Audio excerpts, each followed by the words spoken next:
Hey everyone, my name is Raul Alejandro Mendoza and I am the writer and director of Before I Leave.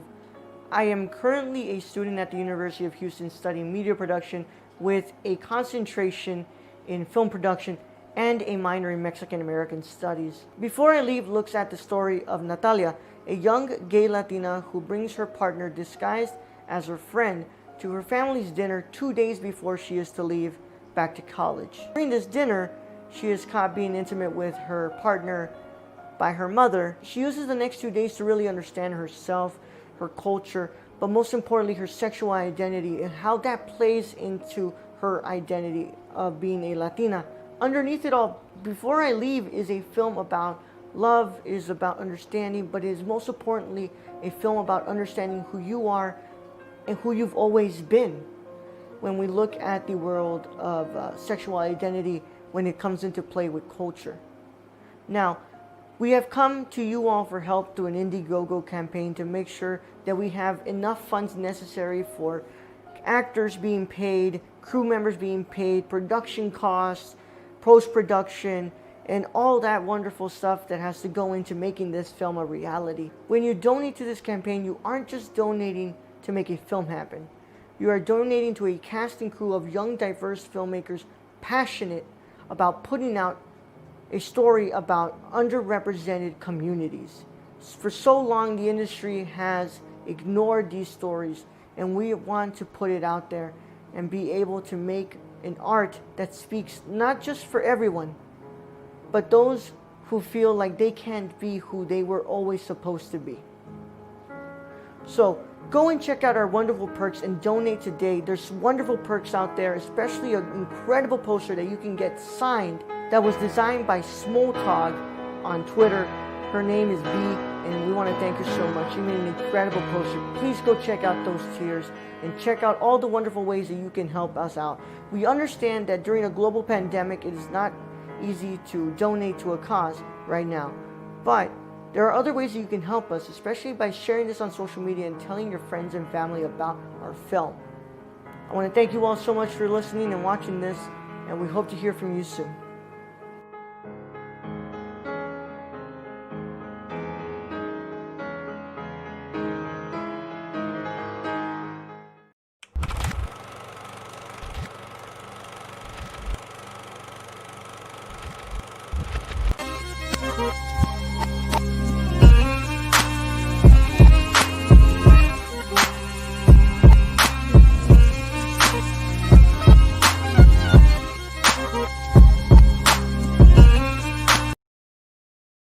Welcome back, everybody, to the Nerdcore Podcast, the podcast reviews of movies and talks and nerd shit. This is episode 375, and it is our Saturday morning review for you all today.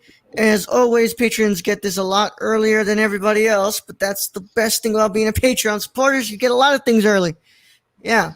As always, this is the Nerds. You're going to hear the host show lunch by wonderful co-host, Young Yoda. Sup, everybody. It's Thursday here, but it's the weekend in our hearts.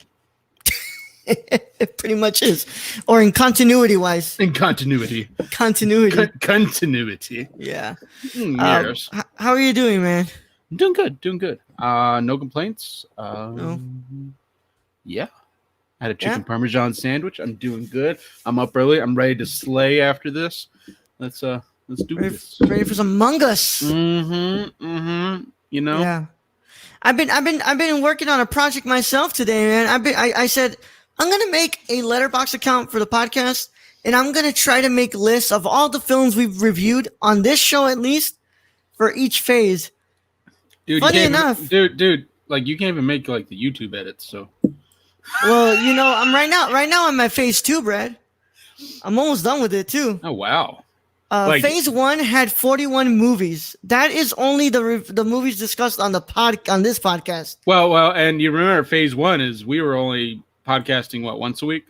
Yeah. So it's only gonna grow more and more. So phase 2, I think I'm like at February of 2018. So I still need to get to September. How many movies? Like, I know we have 375 episodes, but that's not like all movies. Yeah. So and that's just for this. We did a lot more podcast. TV. We did a lot more TV back then too. So it was a nice mix of TV and film. It's just that all the TV shows that we were into started getting canceled or delayed. Well, and So, Raul can't catch up. Yeah. Even though I'm gonna start watching tomorrow again, but I always keep saying that. But yeah, I just I was going through it and I was like, wow, like nice memories of us. Like, our first ever month was the Star Wars the reviews to catch up for Last Jedi. But then our first month was the classic film month, and I was looking back at the movies we watched. I'm like, you look at Phase 1, and you have like very little, you have mostly the new releases that are coming out, right? Well, yeah, because at that time, I mean, year one, there was some big movies that came out during then. Yeah, like Star Wars, Last Jedi, The Last Jedi. Yeah, we had Last Jedi, we had Thor Ragnarok, Black Panther. Yeah, we had a lot. There were just a lot of big Infinity budget War, movies. Deadpool 2, Solo, Aquaman, Jurassic. Well, no, Aquaman was Phase 2. Jurassic World. I forgot about Incredibles Jurassic 2, Ant-Man and the Wasp. Was Jurassic World the first one? Jurassic World: Fallen Kingdom. Sorry. Okay. Yeah, like we had a lot, but like as you see, like all the movies that we were discussing, like you have the first one that we did that was like out of our realm at that time. Like we were like, oh, we what's it called? We didn't really talk about anything outside of what was being released at the time. We did Eyes Wide Shut. That was the first one. We're like, okay, and that's because we were supposed to have a guest on, and that guest lives in the Philippines, and we were like not able to schedule that correctly.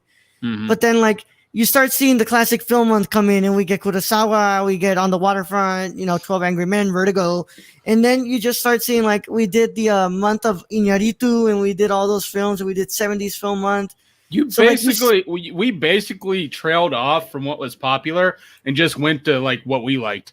Yeah, because then you see Phase 2, and it's like all of these different movies that we're discussing, like old and new, and you barely even have like new releases in there. And what is this, Phase 3, Phase 4? You're not gonna have like almost any. Yeah. What's it called? What's it called? The Venom is in here too. I'm looking at him like, oh god. We watched Venom in between Seven Samurai and Hidden Fortress, bro. Just think about that. No fucking wonder we hated that movie. We were probably like, what the fuck are we doing? Yeah. What are we doing with our lives watching this? Yep. And Luis sitting there going, I didn't like the lighthouse. So it's a nice trip of nostalgia right now, just looking through all the films that we've discussed on the podcast. So I'm trying to get through Phase 2 and kind of finish up these movies. But I think it's pretty cool to see how much we've progressed. Yeah, because I remember Phase 1, we had that one episode. It was about Avengers. I think it was Avengers. Yeah. Like not the last one, but the next last one. Infinity War. And we just had a panel of like 15 fucking people with a bad internet connection, and everybody talking over themselves. And I was just sitting there hating it. Yeah. And then we did it again for Endgame. Yes. And I still hated it. Yep. That's when we learned like only get a big panel. We've learned now in Phase 4 or Phase 3, Phase 4, the live show is the perfect area for that. Yeah. It is the perfect place for just constant yelling at each other. Yeah. But that is not meant for a review show. No. So I've already, I'm just looking back and just like, wow, like just how great it was to kind of see all this and like everything we've kind of discussed, kind of see it kind of evolve from like a show that we were covering just current movies to deciding to do it like for just movies in general and kind of going into everything. Well, I mean, and going back to some really big foundational movies that maybe people didn't know about or, because not a lot of people hear about. And especially even some movies that we didn't even know, like Tarkovsky. Like, I didn't even know who that was. Yep. Until we watched his movie. And now he's like one of my favorite directors. Yep. So and I put like 2 of your favorite movies, 2 of my favorite movies on the favorite films, the thing right there for Letterboxd. So you've got Ikiru and Taste of Cherry, and then It's Beautiful in Cinema Paradiso. So if that doesn't describe our taste, that's about it. Yeah. Yeah. So if you guys are on Letterboxd, go and follow the Nerdcore. It's on the Nerdcore. Can I also just add that I really liked our last watch along for the Lighthouse, and I really liked having Aiden on there and having Pardis, because it was cool to hear Aiden's thoughts on it in a more serious manner than we're used to. Because let's face it, anytime we're like around Aiden, it's not usually in the most serious manner. We're either usually cussing at each other on Among Us or cussing at each other on the live show. Yeah. So I mean, if you guys want to go ahead and listen to that, all you need to go do is go to www.patreon.com/nerdcore. You can unlock it for $1. Next month, we're doing a horror commentary on top of the one I have to do by myself. So we'll see what we can talk about next week. I think I said we got House, Possession, The Exorcist. So there's gonna be a lot of screaming in these reviews, in these commentaries. So yeah. We're gonna go ahead and get into it. I think Michelle brought up that she'd like us to do an anime like watch along. I'd like to throw out there Howl's Moving Castle, not like right now, but maybe for future. next in the future, yeah. Yeah. So we gotta. So like basically, like what I say is basically we put up a poll with like 3 or 4 choices. People vote on it, and whichever wins is the one we do. And then we do the second highest voted for the next week, and then the third. So the third, or just whichever one. But like next week, next month is a little bit of a cheating because it is horror month. So I was like, yeah. Let's do a horror commentary. What 3 movies did you post up for them to choose? I'm gonna post it up next week. It's gonna be what's it called? House, Possession, Ringu, or The Exorcist. Ooh, The Exorcist would be a good one. Yeah, that fucking movie is scary. Yeah, that's gonna scare as shit, bro. But yeah. With that being said, though, we are here to review another movie today. We are discussing The Devil All the Time from Netflix. It's the newest Netflix original film, an adaptation of the novel by Donald Ray Pollock. Yeah, who actually narrates the film. Which also, other than Morgan Freeman narrating, this dude pretty fucking amazing in narrating. Yeah, I want him to narrate more. So we're going to go ahead and get into this. If you have not watched The Devil All the Time, then this is your chance to get out of here in case you don't want to be spoiled. But if you care about spoilers, then this is your chance to get out. Either way, what's it called? Your viewer discretion is advised. And your spoiler warning is in effect. In a 5, 4, 3, 2, 1. Whew. The Devil All the Time is a 2020 American psychological thriller that examines themes of evil, religion, and the abuse of power in rural small-town America. It is based on the novel of the same name by Donald Ray Pollock, who also serves as the film's narrator. The film was directed by Antonio Campos from a screenplay co-written with his brother Paulo Campos. The cast includes Tom Holland, Bill Skarsgård, Riley Kell, Jason Clarke, Sebastian Stan, Haley Bennett, Eliza Scanlon, Wemia Wasikowska, and Robert Pattinson, whose character stories weave together. The Devil All the Time was released in select theaters on September 11, 2020, and digitally on Netflix on September 16, 2020. It received mixed reviews from critics. Hold on. I want to go ahead and shout out some people on here. Music by Danny Bensi and Sonder Jurians, and cinematography by Lol Crawley. Lori LOL Crawley. That's quite the way to go by. LOL. Yeah. What's it called? It sits at 2 hours and 18 minutes, and it is of course in the English language. So let's go ahead and get into this, Brad. You are the first one who watched this one from us too. Mm-hmm. So I want to get your thoughts since they're not as fresh. So I'm just going to start off with all the basic bitches I heard on Twitter going, Robert Pattinson didn't have a voice coach. He didn't sound like the real thing. I'm from Mississippi. I used to go to a Southern Baptist church. That motherfucker sounded like a Southern Baptist preacher. You're hearing it from the horse's mouth. The horse's mouth. I don't want to hear shit on that. That dude sounded real. Yeah. Yeah, it's just I didn't even want to start with that because it's so dumb. Like you flip out. It's such a little. I mean, I could get it if he was really putting on like a Colonel Sanders Kentucky twang to it, but the dude sounded legit. Like like when he's trying to talk his way out of it with a gun pointed at him, he's like, yeah. You think your voice wouldn't be cracking like that too? Oh yeah, it'd be like, especially how powerful that gun is. That's a 9mm like sort of revolver. Luger. That thing's gonna blast your head off. Mm-hmm. Oh no, that there's a reason the Germans used it. But I gotta say, I was not expecting this from Spider-Man. I was not expecting this performance from Spider-Man. Like, I know Tom Holland can act, but all I've really seen him in is Spider-Man. Mm-hmm. That's really it. And but I gotta say, incredible acting. Dude's got some chops. Just the way that he's able to go from 0 to 100 on the anger scale is kind of scary in a way.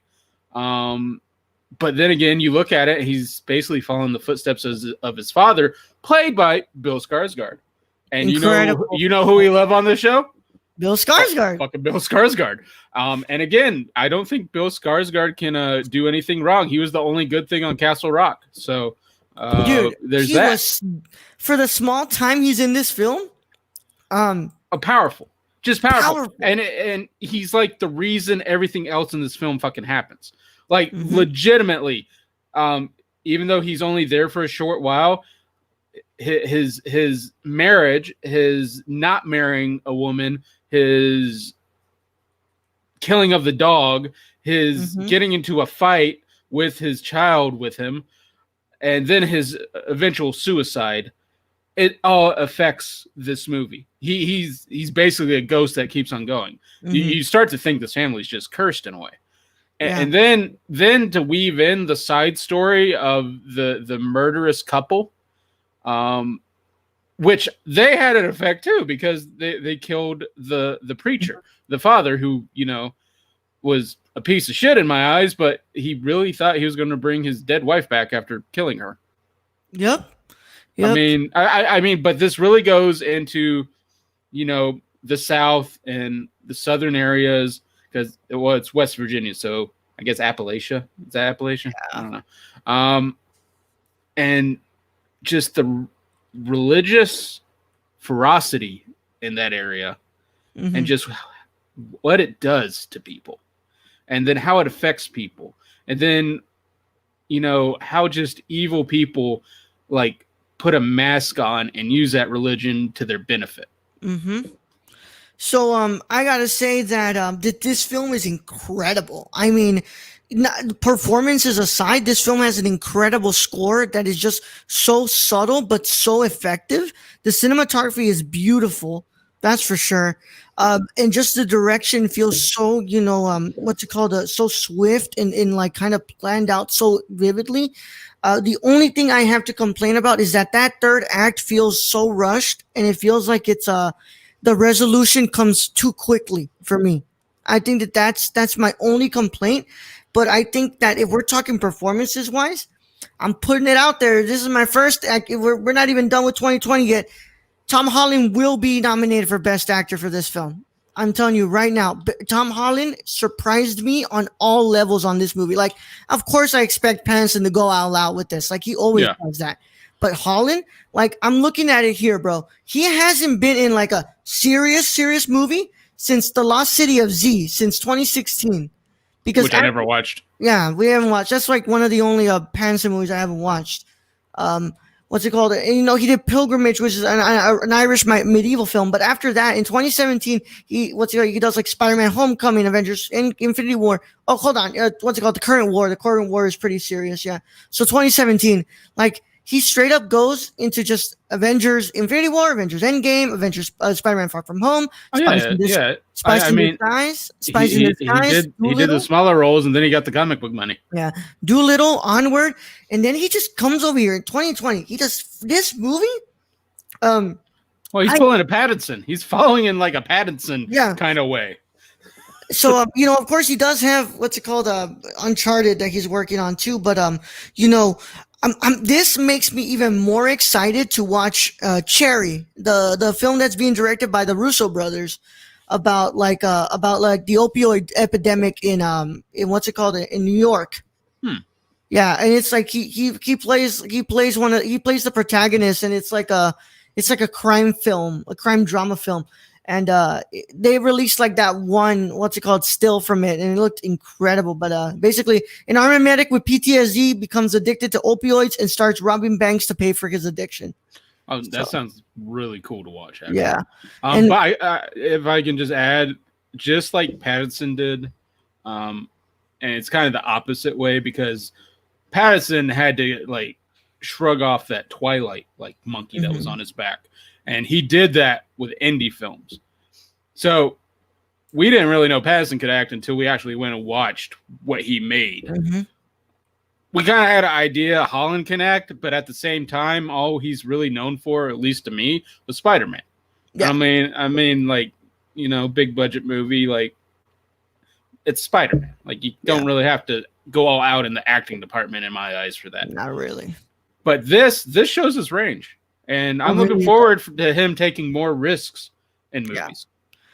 Yeah. I've got to say, like, their locations were perfect for this. I mean, you really felt that ominous feel. Like, let's just put it out there, man. I mean, even for people who live in small towns, they know how ominous and weird small towns feel. Like, Especially if you get on the wrong dirt road and you keep going, mm-hmm. and you're like, "Shouldn't have gone this way. Turn around." Yeah, like how that area feels, and and what's it called? Antonio Campos really captures that so well, and he kind of what's it called? Really does, especially with the score, just makes you feel so uncomfortable in specific scenes where it's like, God, this just feels like something bad is about to go down. I even like the serial killer couple. Like their performances were great, and how the girl was just so different from the guy, even though they both were complicit in their crimes. Like and even Sebastian Stan, who doesn't even have that much time on this film, does a great job in it too. Was he the sheriff? Who was Yeah, Sebastian Stan? he He was was the the sheriff. sheriff. Yeah, even in his limited role, you really got that he was kind of part of that whole crooked organization Hmm. of his family and trying to hide that. Yep.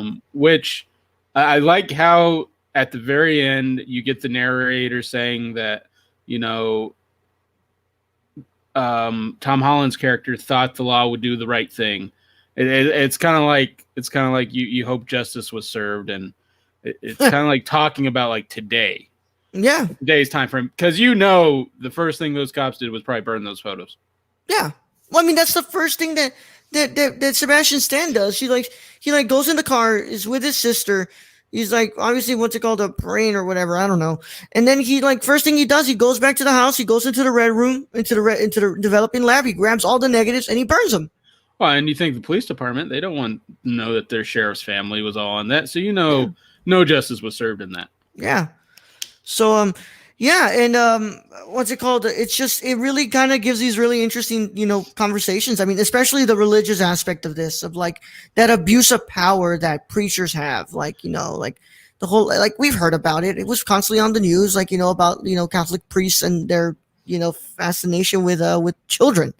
And you think about it, it's like, these figures that are supposed to be seen as, the messengers of God's will and God's message, and the way that they interpret that to act upon their, what's it called, their disgusting acts, like, what's it called, the way that they're able to just lure these women into, what's it called, doing their acts because they feel like it connects them closer to God. Like it's quite a lot of stuff that's kind of being put into this film, and it really is, an interesting conversation, and also just interestingly crafted by Antonio Campos. And I think some of this film is just commenting on how a lot of small towns is just I hate to say it, but like simple folk. Like, Yeah. like they said in Blazing Saddles, this is just a land of simple folk. And then they go on to say morons. I'm not saying this was the case in this, Mhm. but just some of the simple mindedness in this, like even Tom Holland's character, he's just saying he just wasn't any good, so I had to kill him. I mean, Yeah. it is simple-minded. I don't disagree that he was put into positions where he had to, one, avenge his sister's honor. I think killing the preacher might have gone a little far, but would I really think any justice served otherwise? Probably not. Nope. Not in that town. And then when he's almost murdered and kills the other two, I get that.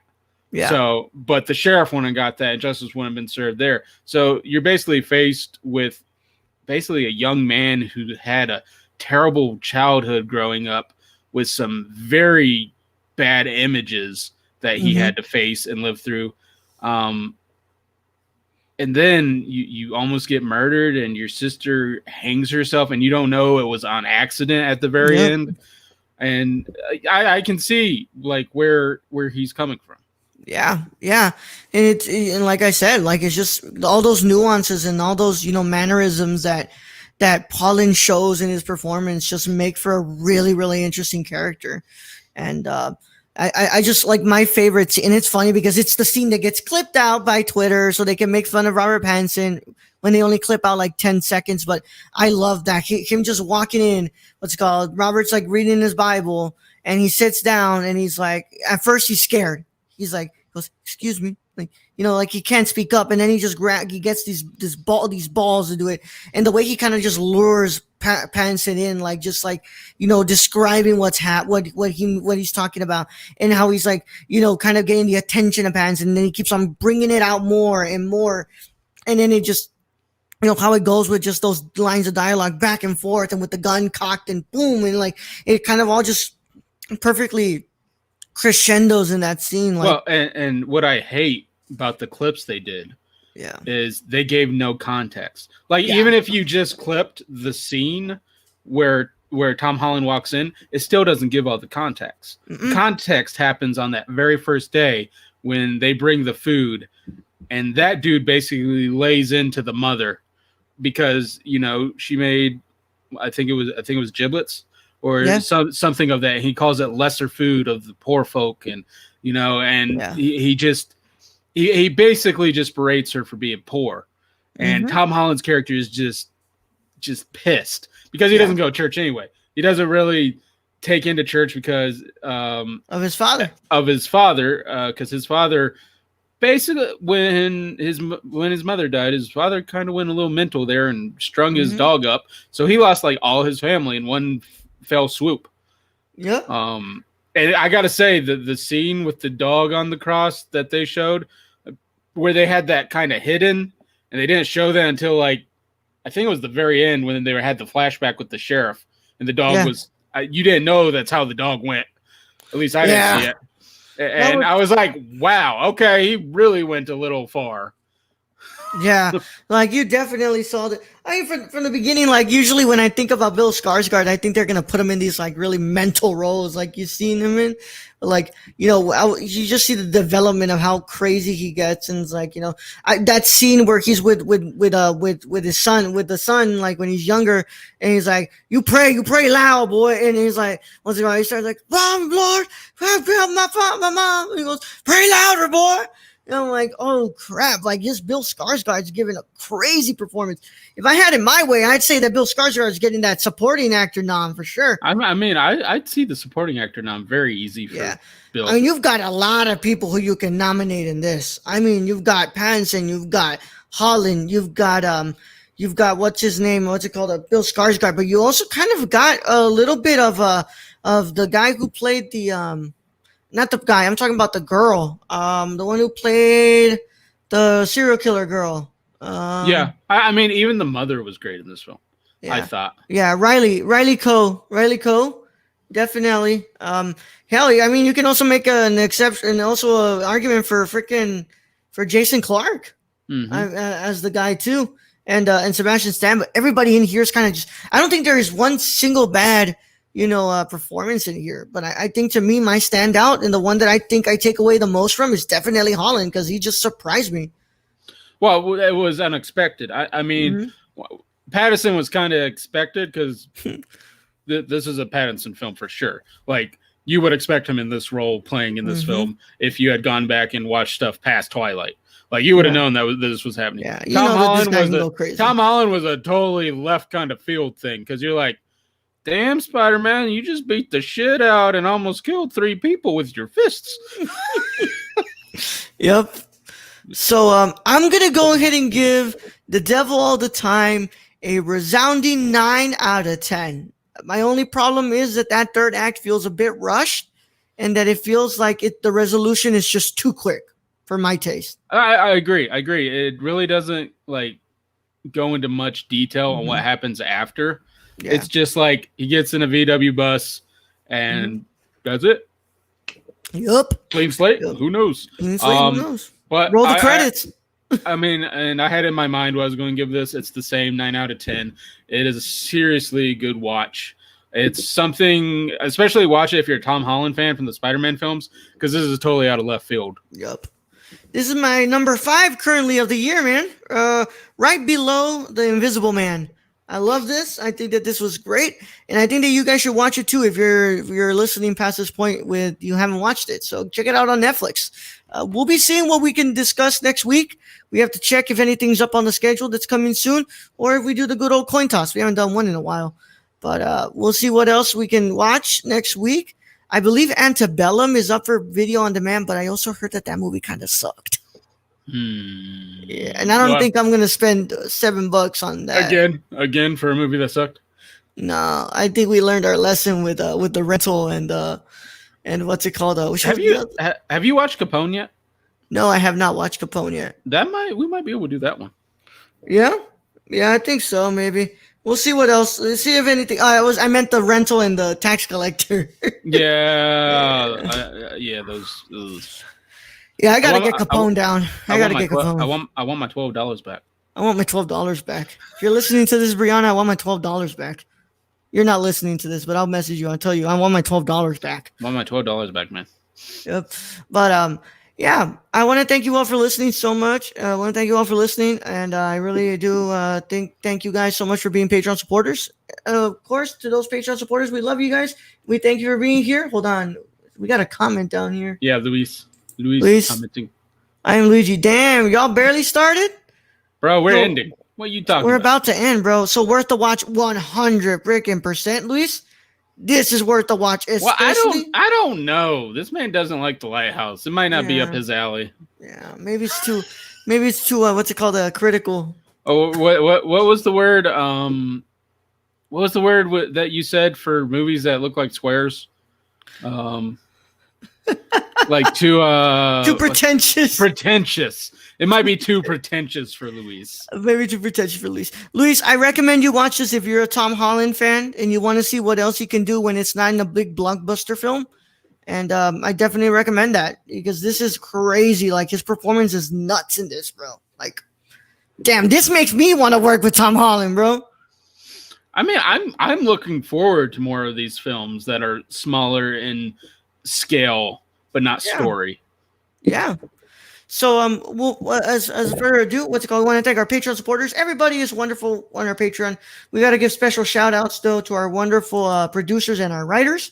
Yeah. Want to thank the producers, Cassie and Sarah, the associate producers. Thank you so much. Our wonderful executive producers, Grayson Barker. You can follow him at Grayson Barker 98 on Instagram, Warlord1Bar on Twitter, and our wonderful Pardis Jesu Dawson, who you can follow at Pardis Jesu Dawson on all social media. PARDIS JESUDASEN. Pardis Jesu Dawson. And you can also find Shane where, Bradley? You can follow our friend Shane at twitch.tv/XRK or on Twitter at XSRK_. Shane, you need to play Among Us with us. That would be the most fun, I think, ever. Yep. And we want to thank our writers, Brown Rice 96 on all Instagram, Twitter, freaking YouTube, all social media. Bryce, thank you so much for being a wonderful. Love you, Bryce. We love you. And then our wonderful Tony. Tony. Hey, Tony. At Real Nerdy Dad on Twitter. Thank you guys so much for being wonderful supporters of the podcast. And we had so much fun yesterday for our movie commentary. I can't wait for next month. And also, what's it called? I can't wait for my movie club to restart next month. So if you guys are not on that $5 tier on Patreon, we get to watch a movie and discuss it all together. And we get to have a good time with it. So I'm really excited, guys. So without further ado, it's been a wonderful time. We will catch you guys next week when we do our review of The Mirror for everybody. It's going to be free for everybody. Can you say that again? The Mirror. Like, really? Like, Right. finally? Like, Yeah. Are you sure? Are you sure? Did you talk to Aiden? You sure? I should know, and I'm going to remind him tonight. I'm like, hey, we got to do a mirror on Monday. Be positive. I mean, it might be another 4 months. We'll see. You damn asshole. We'll see. The Mirror will be live for everybody, live and what's it called? And free for everybody on what's it called on Monday, and then on Thursday we'll do our Saturday morning review as always, free for the Patreons, early and live for the patrons. So we'll see what we got next week. But for now, catch us on the live show and go to beforeileavefilm.com. Brad, send them out. Ryro, being host as always. Thank you to all our wonderful Patreons, all our wonderful listeners, all those who talk to us on social media, and all those who watch us exclusively on Twitch, the only place we live stream ever. Unless it's for the patrons. Unless it's for the patrons. Unless it's for the patrons. Okay. Anyways, thank you guys. We appreciate you all. Thank you for the love, the friendship, the laughs. And go to beforeileavefilm.com or lonelyonlyfans.com to get you to the same place and help us get to 3,000. We're almost done. We're almost there, guys. 3,000 by this week. Let's hit it. Thank you guys for your support. Young Yoda out.